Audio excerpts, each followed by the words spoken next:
చూస్ country delight, live better. ఇప్పుడే country delight యాప్ని download చేసుకోండి. ఇది మీ జర్నీ అన్నమాట. అదే పర్సనల్ సోషల్ మీడియా ప్లాట్ఫామ్ మీద పెట్టినాయి. 1988 అది. ఊర్లో అది. మీ ఊర్లో బాగా పవన్ కళ్యాణ్ గారు లాగా ఉన్నారు ఈ పిక్లో. ఆయనకు కూడా ఇలాంటి సేవలు అంటే ఇష్టం కదా.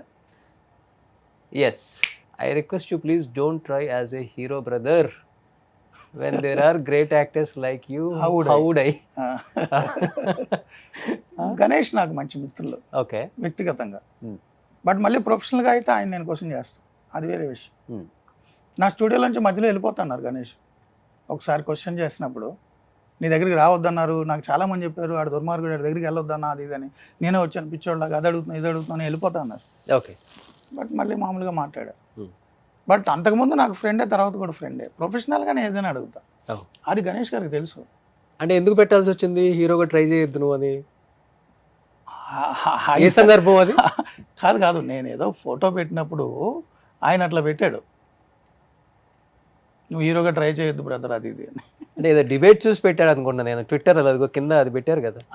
డిబేట్ కాదు, నా ఫోటోలు చూసేదో పెట్టారు. అవునా? సోషల్ మీడియాలో నాకు చూసేదో పెట్టినట్టున్నారు. నెక్స్ట్ కార్లు మారు వస్తూ ఉంటారు, మార్క్స్ వస్తుంటారు. ఓకే, తప్పదు కదా. చాలాసార్లు నా కారు మీద అటాక్ జరిగినాయి కాబట్టి కొన్ని కార్లు మారుస్తుంటారు.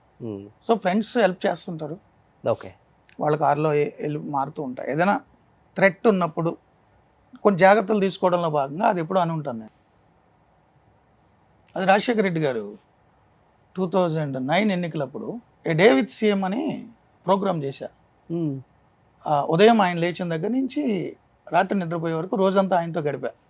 ఆయన ఎన్నికల ప్రచారంలో ఉన్నారు ఇప్పుడు వరంగల్ జిల్లా అవన్నీ. సో ఆ రోజంతా ఆయనతో నేను స్పెండ్ చేశాను. సింపుల్గా ఒక 1 minute చెప్పండి ఎలా ఉంటుంది ఆయన డే?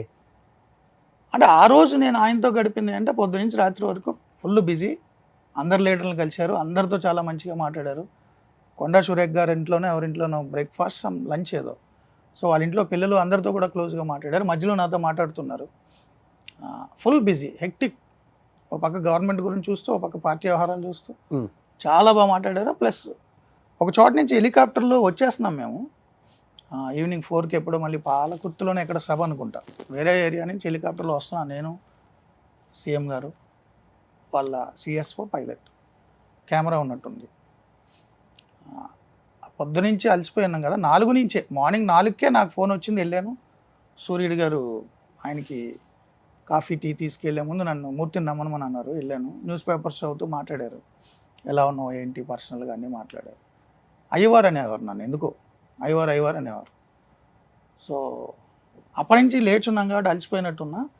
హెలికాప్టర్లో చిన్న కునుకు పట్టింది నాకు. చిన్న కునుకు పడితే మధ్యలో ఇట్లా కొట్టి లేపారు. నీకు సన్స్ట్రోక్ వచ్చిందని చెప్పి ట్యాబ్లెట్ ఇచ్చారు. నాకు ఆశ్చర్యం వేసింది, సార్ నేను బాగానే ఉన్నాను సార్. పిచ్చోడా, నేను సీఎం కాదు ముందు డాక్టర్ని అని ట్యాబ్లెట్ ఇచ్చారు, వేసుకున్నా. అంటే ఒక పర్సనల్ బాండ్ ఉంటుంది ఎవరితో ఉన్నా. ఆఫ్ స్క్రీన్ రాజశేఖర రెడ్డి గారు చాలా వేరే. ఒకటి ఆయన దగ్గర నుంచి నేర్చుకున్న ఆశ్చర్యం ఏంటంటే అది అయిపోయిన తర్వాత ఇంక వెళ్ళిపోతాను, నీకు ఒంట్లో బాగాలేదు వెళ్ళిపోన్నారు. లేదు సార్ నేను నైట్ వరకు ఉండాలి కదా, మీరు డాన్ టు డెస్క్ మీరు పడుకునే వరకు ఉండాలి కదా అంటే, కెమెరామెన్ తీస్తారు నువ్వు వెళ్ళిపో, నీకు ఒంట్లో బాగాలేదు కదా. అదేంటి సార్ అన్న, ఎవరో ఆఫీసర్స్ వచ్చి మాట్లాడి ఆయన తెలుసు నాకు, ఆయనకి కామన్ ఫ్రెండ్, అందరూ వచ్చి హెలికాప్టర్లో హైదరాబాద్ వెళ్ళిపోన్నారు. నేను అలా వాడను కదా సార్, మీకు తెలుసు కదా, ప్రొఫెషనల్గా నేను ఏది యూజ్ చేసుకోను, పర్సనల్గా నా ఇంటర్వ్యూ వచ్చి నా కార్లోనే వెళ్తాను. కాదు ఇది నక్సల్ ఏరియా, నైట్ పూట ఇక్కడ హ్యాంగర్ లేదు కాబట్టి ఇక్కడ పార్క్ చేయరు హెలికాప్టర్ని, బేగంపేట ఎయిర్పోర్ట్లో హ్యాంగర్ ఉంటుంది, ఇది ఎలాగా వెళ్ళిపోవాలి, మళ్ళీ పొద్దున్న సీఎం గారి కోసం రావాలి, సీఎం గారు చెప్పారు నువ్వు అందులో వెళ్ళిపోని, అది కూడా అరేంజ్ చేశారు. ఓకే, సో పర్సనల్గా టచ్ ఉంటుంది ఆయనతో ఎవరైనా ఉంటే. ఓ గ్రేట్. అది పొలిటికల్గా నేను ఆయన మీద చాలా స్టోరీలు చేశాను, చాలా పెద్ద స్టోరీలు చేశాను, చాలా పెద్దవి. ఆయన ఏ రోజు నన్ను అలా చూడలే. అతను జర్నలిస్ట్, అతని డ్యూటీ అతను చేశాడు, మన ఒక పార్టీ, ఒక గవర్నమెంట్ అన్నట్టు చూశారు. నాకు రెస్పెక్ట్ ఇచ్చేవారు ఆయన. గ్రేట్. కలిసిన 2-3 సార్లు కూడా ఇంటర్వ్యూల కోసమే. నేను ఎవ్రీ వీక్ కూడా ఇంటర్వ్యూ చేసేవాడిని సీఎంతో. అప్పుడు అప్పుడు చంద్రబాబు గారితో చేసేవాడిని, సీఎం గారితో చేసేవాడిని. Hmm. అండ్ 2004కు ముందు ఈయన సీఎం కాకముందు ప్రతిపక్ష నాయకుడిగా పాదయాత్ర చేస్తున్నప్పుడు అప్పుడు చంద్రబాబు గారు సీఎం. మా హెడ్ ఆఫీస్ నుంచి వచ్చేవి చంద్రబాబు గారి క్వశ్చన్స్, ఈయనకి ఆన్సర్ రాబట్టాలి, ఈయన ఆన్సర్స్కి ఆయన క్వశ్చన్స్ రాబట్టాలి, మ్యూచువల్. ఇద్దరు ఎదురెదురు కూర్చుని ఇంటర్వ్యూ ఎవరు కాబట్టి అప్పుడు ఈనాడులో ఉండేవాడిని. సో ఆ ఒప్పందం మధ్య పాదయాత్ర కవరేజ్లో నేను చాలా జిల్లాలు ఉన్నా. ఆ పాదయాత్ర కవరేజ్లో ఆయనతో ఉన్నప్పుడు చంద్రబాబు గారి క్వశ్చన్స్ తీసుకొచ్చి ఈయనకి ఇచ్చి ఆన్సర్స్ అడగాలి. ఈయన ఇచ్చిన క్వశ్చన్స్ తీసుకెళ్ళి చంద్రబాబు గారికి పంపాలి. అప్పుడు తర్వాత సీఎం అయినప్పుడు వీక్లీ ఇంటర్వ్యూ చేసేవాడిని. అంటే నేను పర్సనల్గా ఎవరితో క్లోజ్గా ఉన్నాను, ప్రొఫెషనల్గానే ఉంటా. అండ్ ఇంటర్వ్యూలు చేయడానికి తప్ప పవర్లో ఉన్న ఏ వ్యక్తిని నేను కలవను, అసలు ఎవరిని కలవను. సీఎంలు ఇంటర్వ్యూ చేయడం కూడా తక్కువ నేను, బట్ కంపెనీ అసైన్మెంట్ అయితే చేస్తా. ఓకే. అప్పుడు తప్ప నేను సీఎం గారిని కలవను, ఇంటర్వ్యూ చేసే పరిస్థితులు కలవను. 10 ఏళ్ళు తెలంగాణ సీఎం కేసీఆర్ గారిని నేను కలవలా. ఉద్యమం టైంలో ఆయన చాలాసార్లు కలిసి నేను ఇంటర్వ్యూ చేశాను. పవర్లోకి వచ్చారు, ఆయనతో నాకు పని లేదు. ఆ బీట్ రిపోర్టర్లు ఇంటర్వ్యూ చేసుకుంటారు. ఓకే. కంపెనీ చెప్పి నన్ను ఇంటర్వ్యూ చేయమంటే చేస్తా. కేటీఆర్ గారు 2 సార్లు చేశా పవర్లో ఉండగా. ఆ 2 సార్లు తప్ప నేను ఏ రోజు కలవలేదు కేటీఆర్. నాకు అవసరం కూడా లేదు.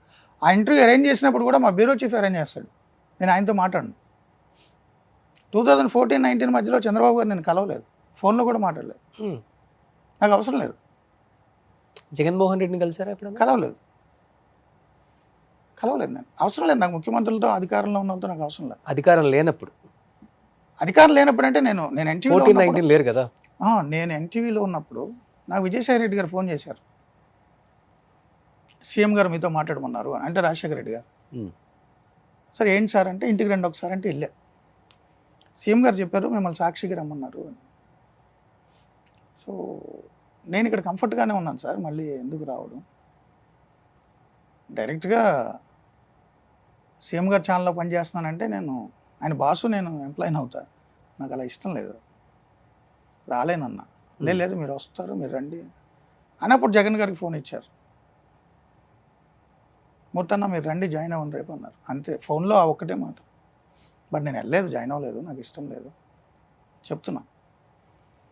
సో పవర్లో ఉన్న వాళ్ళతో నాకు పని లేదు, అలాగని ప్రతిపక్షం ఉన్న వాళ్ళతో కూడా నాకు పని లేదు.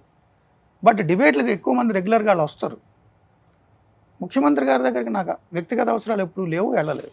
ఓకే. ఏ ముఖ్యమంత్రి దగ్గరికి వెళ్ళలేదు, వెళ్ళను. ఏ పైరవీలు చేయలేదు, అవసరం లేదుగా నాకు. ఎందుకు పైరవీలు, ఏం చేసుకోవాలి నేను? ఎవరి తరపు నేను పైరవీ చేయను. ఏ పదవి అంటే వేరే వాళ్ళు ఫోర్స్ చేస్తుంటారు కదా. నన్ను ఎవరు ఫోర్స్ చేయరు, నా గురించి వాళ్ళకి తెలిసి. వాళ్ళు ఫోర్స్ చేశారంటే ఆ కాల్ కూడా రికార్డ్ చేస్తానేమని భయం. సో మన వ్యక్తిత్వం ఎలాంటిది అని తెలిస్తే ఎవరు మన జోలికి రారు కదా. సో నన్ను ఎవరు అడగలేదు, నేనేం పైరవీ చేయలేదు.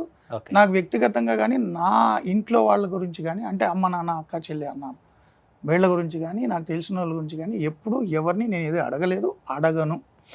నాకు కూడా అవసరం లేదు, ఎందుకంటే నాకు వేరే ఉద్యోగం లేదు, నాకు వేరే అవసరాలు లేవు, వేరే కాంట్రాక్ట్లు లేవు, వేరే బిజినెస్లు లేవు, వేరే అవకాశాలు కూడా నాకు వద్దు. నేను వీళ్ళతో పవర్లో ఉన్న వాళ్ళతో మంచిగా వెళ్ళి వాళ్ళతో ఏ పదవులు తీసుకోను. సుమన్ టీవీలో మీ పర్సనల్ అండ్ బిజినెస్ ప్రమోషన్స్ కోసం కింది నెంబర్కి కాంటాక్ట్ చేయండి.